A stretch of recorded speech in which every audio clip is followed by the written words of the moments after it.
Hello all, आइए start करते हैं इस वेबिनार को जो कि है रिगार्डिंग मोबाइल रिचार्ज के बिजनेस के। बहुत ही छोटी सोच है लेकिन बहुत ही बड़ा इम्पैक्ट है। जी हाँ, मैं बात कर रहा हूँ उन सब लोगों के बारे में जो सीएससी चलाते हैं या अदर रिलेटेड सर्विसेज चलाते हैं, जहाँ पे वो कई तरीके के काम अंडर वन रूफ करते हैं। चाहे वो मोबाइल रिचार्ज का काम हो, चाहे वो प्लेन टिकट का काम हो, या किसी और चीज़ का काम हो, या नॉर्मल बैंकिंग का कोई वर्किंग करते हो जिस पे उनको कमीशन मिलता हो। तो उन सब चीज़ को समझने के लिए ये वेबिनार रिकॉर्ड हो रहा है। मेरा मेन फोकस जो है मोबाइल रिचार्ज बिजनेस पे है, लेकिन उसके साथ कई एंसिलरी बिजनेस इस पे कवर हो सकते हैं। तो आप इस चीज़ को गौर करके इस वेबिनार को सुनिएगा, तो आपको काफ़ी हद तक कई चीज़ें क्लियर हो जाएंगी कि आईटीसी क्या होती है, आईटीसी कैसे ली जाती है, और आपको जीएसटी अगर आप ले रहे हैं, क्योंकि आपको जीएसटी इस पे लेना भी पड़ेगा, अदरवाइज आपको मोबाइल रिचार्ज बिजनेस पे जीएसटी के बिना आपको काम ही नहीं मिलता है। आप लोगों को ये चीज़ पता होगी। आइए स्टार्ट करते हैं इस वेबिनार को और सब कुछ समझते हैं डीप में कि कैसे इसका आईटीसी कैलकुलेशन होता है और कैसे इस चीज़ का इम्पैक्ट हम ले सकते हैं और इसको अपनी बुक्स में कैसे लेके आना है। नहीं, जो मेरे पास कल एक फ़ोन आया था, वो तो कह रहा था कि सर 100 रुपए का रिचार्ज मैंने खरीदा और 100 रुपए को मैंने बेच दिया, इस पे तो कोई टैक्स बनना ही नहीं चाहिए। बहुत ही माइन्यूट सा क्वेश्चन था, बहुत ही छोटा सा क्वेश्चन था, लेकिन जब मुझे लगा कि इसका ये क्वेश्चन हो सकता है, तो कई लोगों का ये क्वेश्चन हो सकता है कि बैक कैलकुलेशन कैसे करें, क्या मुझे पूरे पे जीएसटी जमा करना है या उसको कैसे ट्रीट करना है, क्या इसको गुड्स पे रखना है या ऐसे सर्विसेज में रखना है। तो इस तरह के कई क्वेश्चन उसने मुझसे किए, जिसके बाद मुझे लगा इस पे वेबिनार रिकॉर्ड करना बहुत ज़्यादा ज़रूरी है। तो सबसे पहले तो क्लियर कर दूं, आप एक सर्विस का काम कर रहे हैं और उसके लिए आइए स्टार्ट करते हैं इस वेबिनार को कि आईटीसी का कॉन्सेप्ट कैसे चलेगा।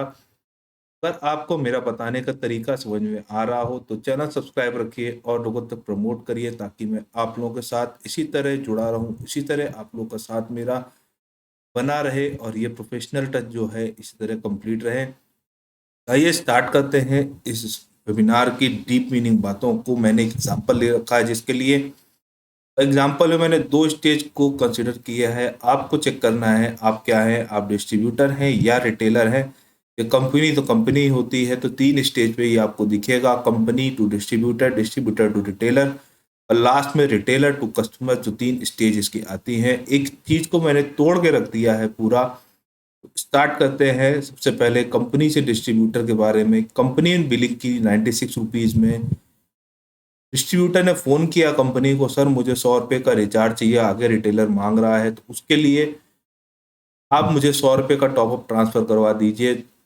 उसने कहा ठीक है, मैं कर देता हूँ। जब उसने ट्रांसफ़र किया तो उससे कहा भैया आपको जो है 96 रुपीज़ का ट्रांजेक्शन पड़ेगा, और उसके बाद आप 100 रुपये का आगे लोगों को अपने हिसाब से दे सकते हैं रिटेलर को। उसने कहा ठीक है, मान गया मैं। जब 96 रुपये की बिलिंग हुई तो उसको ये चीज़ नहीं क्लियर थी कि इस पे जीएसटी कितना है। तो एक अकाउंटेंट बाबू उसके पास आते हैं, अकाउंटेंट बाबू उससे जीएसटी कैलकुलेट करवाते हैं। तो कहता है देखें जरा कितने रुपए जीएसटी इसमें मुझे जमा करना पड़ेगा, या आज मैं कितना जीएसटी पे कर रहा हूँ। तो कैलकुलेटर हाथ में आता है, 96 रुपीज़ का बैक कैलकुलेशन किया जाता है। तो उस पर टैक्सेबल वैल्यू जो आती है वो आती है 81.36, यानी 81 रुपये 36 पैसे टैक्सेबल वैल्यू कंसिडर हुई इस पे। उसके बाद अब आगे पॉइंट स्टार्ट हुआ कि 81 रुपये 36 पैसे टैक्स वैल्यू मैंने दी, यानी इतने की मैंने सर्विस खरीदी। उस पर 14 रुपये 64 पैसे का जीएसटी मैं पीछे पे करके आ रहा हूँ। उसका ये परचेज का बिल तैयार हो गया। उसके बाद अब वो अगला स्टेज जो आया वो आया डिस्ट्रीब्यूटर से रिटेलर का। अब वो डिस्ट्रीब्यूटर दौड़ते दौड़ते गया रिटेलर के पास कि मेरे पास जो है टॉपअप है, अगर तुमको लेना हो तो बताओ। उसने कहा हाँ सर, ट्रांसफर कर दीजिए 100 रुपये का। ध्यान रखिए हर जगह 100 रुपये का ही ट्रांसफर हो रहा है, लेकिन टैक्सेबल वैल्यू में खेला हो रहा है, उसी पे जीएसटी की बात हो रही है। अब बात स्टार्ट हुई, उसने 96 पे लिया था, 97 पे आगे बेच दिया। जब 97 पे आगे बेच दिया तो 97 की बैक कैलकुलेशन के लिए रिटेलर ने अपना कैलकुलेटर चलाया कि 97 बैक कैलकुलेशन पे टैक्स वैल्यू क्या बनी। जब टैक्स वैल्यू पता चला तो 14 टैक्स वैल्यू की पता चला तो फिगर आया 82.20, 82 रुपये 20 पैसे। और जब उस पे जीएसटी कैलकुलेट हुआ तो आया 14.79। तो क्वेश्चन क्या आया, क्या 14.79 रुपीज मुझे जीएसटी के नाम पे जमा करना पड़ेगा? आंसर है यस। लेकिन मेरी कमीशन जो उस पे थी वो तो बहुत कम थी, सिर्फ 84 पैसे थी, तो मैं पूरा क्यों दूं? जब 84 पैसे कमीशन थी तो कमीशन पे ही तो जीएसटी जमा होगा। तो 84 पैसे की कमीशन पे आपने 18% के रेट से 15 पैसे जीएसटी जमा कर दिया। दो तरीके हैं इसको कैलकुलेट करने के, या तो सीधा अपनी कमीशन निकाल लीजिए टैक्सेबल वैल्यू की, तो आपको कमीशन मिल जाएगी। अदरवाइज आप दोनों का टैक्स का डिफरेंस ले लें तब भी आपका 15 पैसे ही जीएसटी आएगा। तो पहला स्टेप तो यहाँ पे खत्म हुआ डिस्ट्रीब्यूटर के लिए कि उसने जो खरीदा और उसके बाद उसने जो बेचा, दोनों का डिफरेंस। अब बात कर लेते हैं रिटेलर टू कस्टमर की। रिटेलर ने भी वही किया, कस्टमर को पकड़ा, भैया हमसे रिचार्ज दे दो, मेरे को रिचार्ज अवेलेबल है। तो कस्टमर आया कि हाँ ठीक है, अब बीएसएनएल का 100 रुपये का रिचार्ज ट्रांसफर कर दीजिए। जब 100 रुपये का रिचार्ज ट्रांसफर हुआ तो उसमें टैक्स वैल्यू जो मिली कस्टमर को वो मिली 84.74 की, और बाकी पूरा एलिमेंट जीएसटी का था। अब रिटेलर की हालत खराब कि क्या मुझे 100 रुपये पे जीएसटी जमा करना पड़ेगा, जो भी डिफरेंस अमाउंट आया 15.25। तो उसको याद आया, नहीं नहीं, मैंने परचेज पे आईटीसी जो है वो मैंने जमा कर रखी है और वो मेरे पास थी 14.79 की। अब मुझे जो जीएसटी जमा करना है वो सिर्फ 46 पैसे जमा करना है। एक तरीका तो ये हुआ, और दूसरा तरीका हुआ टैक्स वैल्यू का दोनों का डिफरेंस। जब डिफरेंस निकाला गया तो 2 रुपये 54 पैसे टैक्स वैल्यू का डिफरेंस आया, और उसी पे इसने टैक्स जमा किया है 46 पैसे का। तो ये थोड़ा सा कंटेंट यहाँ तक तो क्लियर हो गया होगा। अब आगे की बात कर लेते हैं थोड़ी सी। कई लोग क्या कहते हैं कि मुझे क्लियर ही नहीं रहता मैंने कितने का रिचार्ज कितने में खरीदा और मैंने आगे कस्टमर को दे दिया जो उसका क्वेश्चन था। उसके लिए मैंने ये बैक स्टोरी आप लोग के लिए बनाई। अब आगे की बात कर लेते हैं कि उसको हम कैसे पहचानेंगे कि कितने का रिचार्ज कितने में आया, उसमें टैक्स वैल्यू क्या है। सबसे पहले बात मैं आपको क्लियर कर दूं, आप एक मल्टीनेशनल कंपनी के साथ होंगे या नेशनल कंपनी के साथ होंगे, जो रिचार्ज कर रहा होगा वो आपको मेल के थ्रू आपको जरूर बताएगा कि कितने का जीएसटी या कितने का टैक्सेबल वैल्यू उसमें एलिमेंट में शामिल है, कितने का डिफरेंस है, क्या है। पहली चीज चेक करने की आप अपनी मेल चेक करिए। दूसरी चीज, आप जीएसटी का काम करने बैठ गए, आपके अकाउंटेंट बाबू साथ में बैठ गए कि हाँ सर लाइए आपकी सेल परचेज देख लें, तो सेल तो आपकी निकल आई आपके हाथ से कि आपने कितने का रिचार्ज किया, बैक कैलकुलेशन हुई, टैक्स वैल्यू फिट हो गया।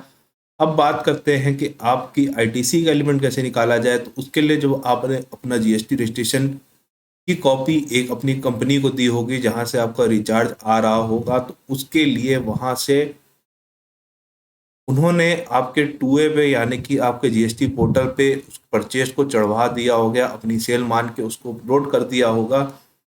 जब अपलोड किया होगा तो आपको उसका बेनिफिट भी मिलना है। तो जब बेनिफिट मिलना है तो अपने अकाउंटेंट बाबू साहब ने कहा कि आइए हमारा जीएसटी पोर्टल खोलिए और उसमें बताइए कितनी कमीशन या कहें कितना परचेज मेरे एलिमेंट पे दिख रहा है टूए में। जब उसको देखा गया तो आपको पता चल गया कि हाँ यहाँ पे इतना मेरा परचेज था और ये मेरा सेल आया, दोनों में जो डिफरेंस है वो मेरी कमीशन है और कमीशन पे ही जीएसटी मुझे जमा करना है। तो ये था छोटा सा कंटेंट जो उसकी एक क्वेरी आई थी मेरे दोस्त की कि कैसे आप इसको कर रहे हैं, उसी को समझाने के लिए मैंने ये वेबिनार रिकॉर्ड किया है। आप लोग को कैसा लगा नीचे कमेंट बॉक्स पे लिखिए, कम्युनिटी टैब में भी अब आप लोग मेरा साथ दे सकते हैं।